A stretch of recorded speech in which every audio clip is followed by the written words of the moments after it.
Xin chào mọi người, mình là Sang. Bạn đã từng nghe về những loài động vật có khả năng da chết để sinh tồn chưa?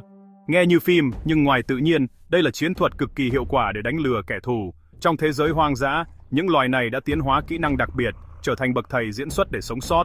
Hôm nay, chúng ta sẽ khám phá top 7 loài động vật nổi tiếng nhất với khả năng giả chết đỉnh cao, từ opossum, bò sát đến côn trùng. Bạn sẽ bất ngờ trước sự sáng tạo của tự nhiên. Cùng mình khám phá từng chiến thuật đặc biệt này để xem các diễn viên không chuyên ngoài tự nhiên đã làm thế nào để sống sót nhé. Hãy chuẩn bị tinh thần để ngạc nhiên với những pha da chết đỉnh cao mà không phải ai cũng biết đâu. Khi nhắc đến những màn da chết đỉnh cao trong thế giới động vật, chắc hẳn nhiều người sẽ nghĩ ngay đến những loài như rắn, ếch hay thần lằn. Tuy nhiên, có một diễn viên thực thụ mà chúng ta không thể không nhắc tới, đó chính là opossum, hay còn gọi là thú có túi nhỏ bé đến từ châu Mỹ. Opossum không chỉ nổi tiếng với khả năng da chết mà còn được xem là bậc thầy trong nghệ thuật diễn xuất để sinh tồn giữa thiên nhiên khắc nghiệt. Opossum là loài thú có túi duy nhất sinh sống ở Bắc Mỹ, với ngoại hình nhỏ nhắn, bộ lông xám trắng và chiếc đuôi dài đặc trưng. Dù trông có vẻ yếu ớt, nhưng opossum lại sở hữu một vũ khí đặc biệt mà ít loài nào có được. Đó là khả năng da chết cực kỳ thuyết phục, giúp chúng thoát khỏi vô số hiểm nguy rình rập. Ban ngày, opossum thường ẩn mình trong các bụi rậm hoặc hộc cây để tránh kẻ thù. Chỉ khi màn đêm buông xuống, chúng mới bắt đầu rời khỏi nơi trú ẩn để tìm kiếm thức ăn như côn trùng, trái cây, thậm chí cả xác động vật. Tuy nhiên, cuộc sống về đêm cũng đồng nghĩa với việc opossum phải đối mặt với nhiều loài săn mồi nguy hiểm như chó sói, cáo, cú mèo và cả con người. Khi cảm nhận được mối nguy hiểm cận kề, opossum sẽ ngay lập tức nhập vai một cách xuất sắc. Chúng lăn ra bất động, mắt mở trừng trừng, miệng há hốc như thể vừa trải qua một cơn sốc lớn. Không chỉ dừng lại ở đó, opossum còn tiết ra một loại chất lỏng có mùi hôi thối từ tuyển hậu môn, khiến bất kỳ kẻ săn mồi nào cũng phải dè chừng và cảm thấy ghê tởm. Điều đặc biệt ở đây là opossum hoàn toàn không kiểm soát được hành động này.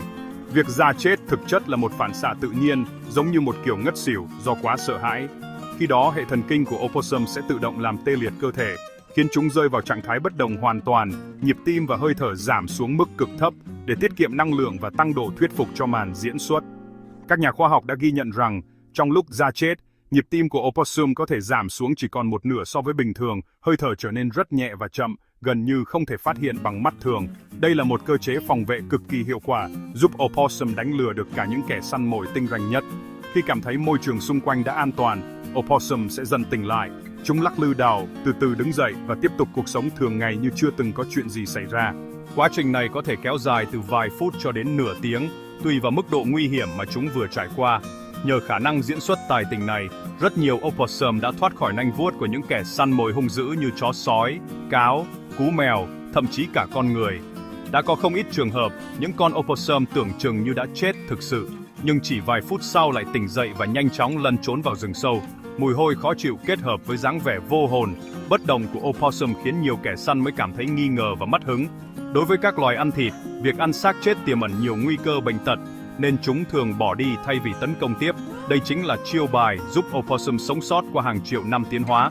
Opossum có thể diễn trong nhiều phút, thậm chí nửa tiếng đồng hồ, tùy vào mức độ nguy hiểm. Trong suốt thời gian đó, chúng hoàn toàn bất động, nhịp tim và hơi thở giảm xuống cực thấp để tiết kiệm năng lượng. Có những trường hợp, opossum còn bị các loài động vật khác kéo lê, cắn xé mà vẫn không hề phản ứng, cho đến khi cảm thấy thực sự an toàn mới hồi sinh. Không chỉ người lớn, ngay cả những con opossum con cũng có thể da chết khi gặp nguy hiểm. Điều này cho thấy bản năng sinh tồn của loài vật này đã được di truyền qua nhiều thế hệ, giúp chúng thích nghi và tồn tại trong môi trường đầy rẫy hiểm nguy. Trong khi nhiều loài động vật khác phải chạy trốn hoặc chiến đấu để bảo vệ bản thân, opossum lại chọn cách ngủ tầm ngay trước mặt kẻ thù. Chiến thuật nghe có vẻ nghịch lý này thực chất lại vô cùng thông minh, bởi nó tận dụng tâm lý e ngại của kẻ săn mới đối với xác chết và mùi hôi thối.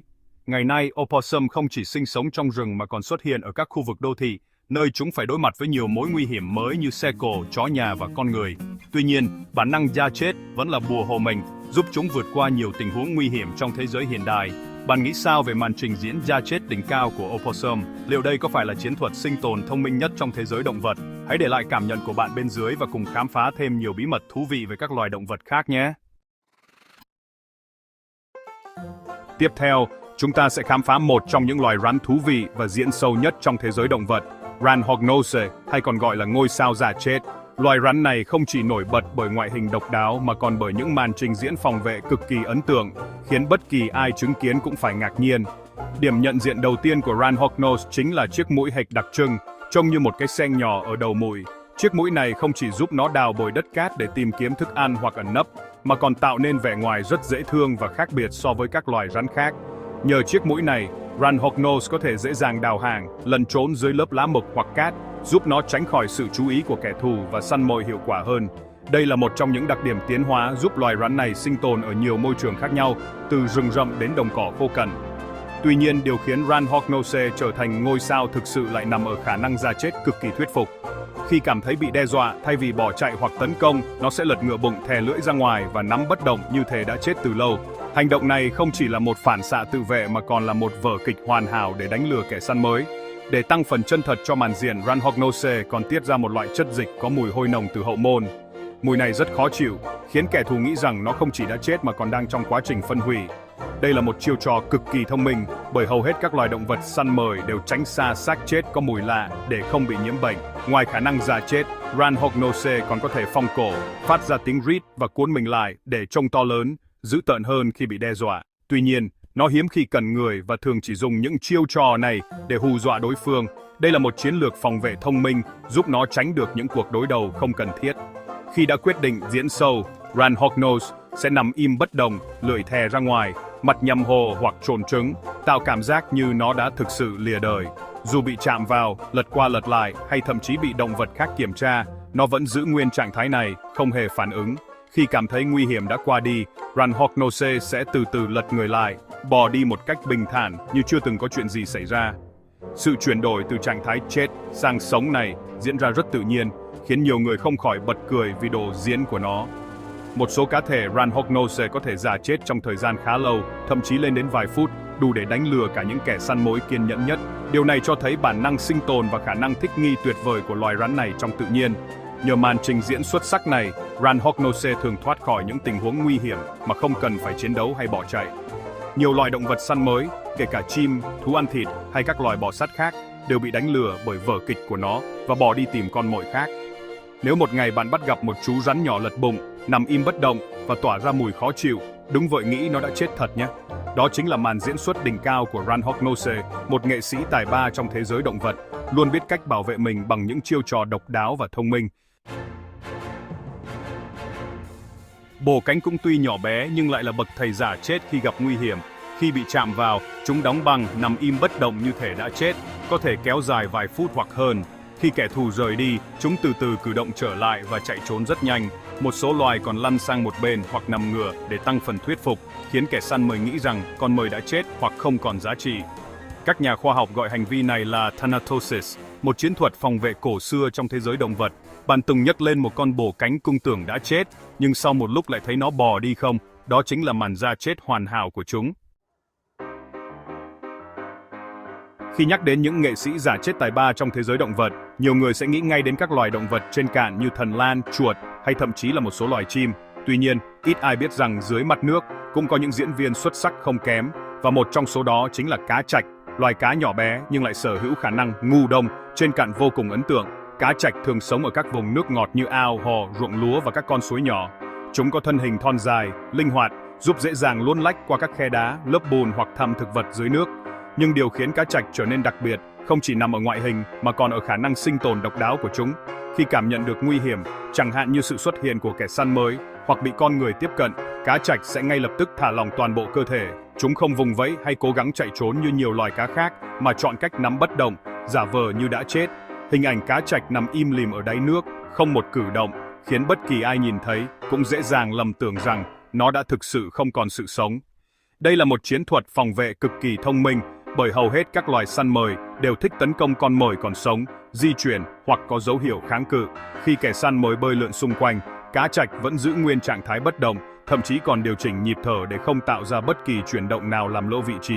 Nhờ vậy, kẻ săn mới thường bỏ qua cá trạch, cho rằng nó đã chết hoặc không còn giá trị dinh dưỡng. Điều đáng kinh ngạc là cá trạch có thể duy trì trạng thái này trong một khoảng thời gian khá dài, từ vài phút cho đến hàng chục phút, tùy vào mức độ nguy hiểm và khả năng chịu đựng của từng cá thể. Trong lúc đó, chúng vẫn âm thầm quan sát xung quanh, chờ đợi thời cơ thích hợp để hành động. Chỉ khi cảm thấy hoàn toàn an toàn, cá trạch mới bất ngờ bật dậy, dùng toàn bộ sức lực lao vụn vút khỏi vị trí nguy hiểm với tốc độ đáng kinh ngạc.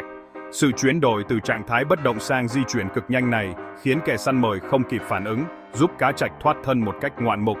Không chỉ dùng chiêu ra chết để đối phó với các loài săn mồi tự nhiên, cá trạch còn áp dụng chiến thuật này khi bị con người bật lên khỏi mặt nước. Nhiều người khi đi câu cá hoặc bắt cá trạch thường thấy chúng nằm im trên tay, không động đậy, tưởng rằng cá đã chết hoặc bị sốc nước. Thực tế, cá trạch vẫn còn sống và đang diễn xuất cực kỳ thuyết phục. Chúng kiểm soát nhịp thở, giảm chuyển động cơ thể đến mức tối thiểu, khiến người cầm cá mặt cảnh giác. Chỉ một lát sau, khi cảm nhận được cơ hội, cá trạch sẽ bất ngờ bật dậy, nhảy khỏi tay người bắt, trượt xuống đất hoặc lao thẳng về phía nước để tìm đường thoát thân. Khoảnh khắc này thường khiến nhiều người bất ngờ, thậm chí không kịp phản ứng. Khả năng điều khiển cơ thể và nhịp thở linh hoạt là bí quyết giúp cá trạch trở thành nghệ sĩ già chết thực thụ trong thế giới thủy sinh.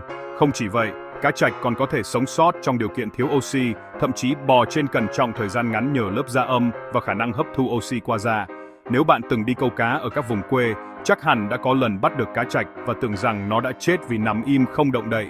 Nhưng chỉ cần lơ là một chút, cá trạch sẽ bất ngờ nhảy tót xuống nước, biến mất trong tích tắc. Sự nhanh nhẹn và linh hoạt này không chỉ giúp cá trạch thoát khỏi nguy hiểm mà còn khiến chúng trở thành một trong những loài cá khó bắt nhất đối với cả động vật săn mỗi lần con người. Chiều ra chết của cá trạch là một minh chứng cho sự sáng tạo và thích nghi tuyệt vời của tự nhiên. Nhờ chiến thuật này, cá trạch không chỉ sinh tồn qua hàng triệu năm tiến hóa mà còn trở thành nghệ sĩ ngủ đông thực thụ trong lòng các dòng sông, ao hồ Việt Nam. Nếu có dịp quan sát cá trạch ngoài tự nhiên, bạn hãy thử để ý xem, biết đâu bạn sẽ được chứng kiến màn trình diễn giả chết đỉnh cao của loài cá nhỏ bé nhưng đầy mưu mèo này. Tiếp nối danh sách là những chú thần lan nhỏ bé nhưng cực kỳ cao thủ. Khi bị săn đuổi, thần lan thường nằm im bất động, thân mình mềm nhũn như đã hết sức sống. Hành vi này giúp thần lằn tiết kiệm năng lượng và giảm nguy cơ bị tấn công trực tiếp. Một số loài còn biết rùng đuôi để đánh lạc hướng, sau đó nắm bất động cho đến khi nguy hiểm qua đi. Khi cảm thấy an toàn, thần lan sẽ từ từ cử động trở lại và lăn nhanh vào bụi rậm hoặc khe đá. Hành động ra chết này có thể kéo dài từ vài giây đến vài phút, tùy vào mức độ nguy hiểm. Nếu bạn từng thấy một chú thần lan nằm im không nhúc nhích, có thể nó đang diễn show để bảo vệ bản thân đấy. Nhiều người nghĩ nhện chỉ biết giăng tơ nhưng thực tế, nhiều loài nhện sử dụng chiến thuật ra chết để tự vệ hoặc săn mồi. Khi gặp nguy hiểm, nhện nằm im bất động, thu nhờ các chân lại sát thân như một cục bụi nhỏ. Sự bất đồng khiến kẻ thù nghĩ rằng chúng đã chết, từ đó bỏ qua mục tiêu. Một số loài còn lợi dụng hành vi này để săn mồi. Khi con mồi tiếp cận, nhện bất ngờ lao ra tấn công. Nhện có thể duy trì trạng thái này trong vài phút, thậm chí lâu hơn tùy tình huống. Bạn nghĩ sao về những chiến binh nhỏ bé này? Hãy comment ý kiến của bạn về chiến thuật độc đáo của nhện nhé! Cuối cùng, không thể không nhắc đến những chú chim cú non với bản năng diễn xuất bẩm sinh. Khi tớ bị tấn công, chim cú non lập tức nằm bất động, mặt nhắm nghiền, toàn thân mềm nhũn như không còn sự sống, đánh lừa kẻ thù. Nhờ đó, nhiều chú chim cú non đã thoát khỏi nguy hiểm chỉ bằng một pha diễn xuất hoàn hảo. Sau khi nguy hiểm qua đi, chim cú non sẽ từ từ tỉnh lại, mở mắt và tiếp tục kêu gọi bố mẹ hoặc từ di chuyển về tổ.